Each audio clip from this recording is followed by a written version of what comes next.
ত্রিশাল পৌরসভার ১ নং ওয়ার্ডের কাউন্সিলর পদপ্রার্থী জনাব মোহাম্মদ ওসমান গনি কুসুম কোয়ালিটি টিভির একান্ত সাক্ষাৎকারে বলেন, আমি জনগণের কল্যাণে কাজ করার জন্য নির্বাচিত হতে চাই।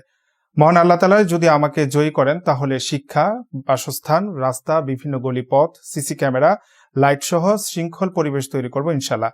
১ নং ওয়ার্ডে জাতীয় কবি কাজী নজরুল ইসলাম বিশ্ববিদ্যালয় অবস্থিত। বিশ্ববিদ্যালয় এলাকা জুড়ে ইফটিজিং, চুরি, ছিনতাই, মাদক, ভূমিদস্যু এসব প্রতিরোধ করার জন্য বিরতিহীনভাবে কাজ করব। পরিশেষে সকলের সুস্থতা কামনা করে দোয়া প্রার্থনা করেন। আমি মোহাম্মদ ওসমান গনি কুসুম, ত্রিশাল পৌরসভা ১ নং ওয়ার্ড কাউন্সিলর পদপ্রার্থী।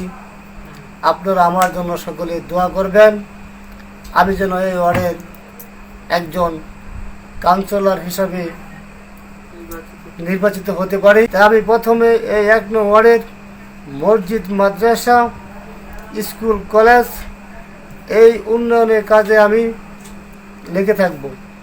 রাস্তাঘাট, কালভার্ট, ড্রেন এবং পানির নিষ্কাশনের ব্যবস্থা এবং এই এলাকার মাদক মুক্ত করা, এই এলাকাকে যেভাবে মডেল করা যায়, সুন্দর করা যায়, মানুষ এবং মানুষে ভালো বলে, সেই লক্ষ্যে আমার থাকবে।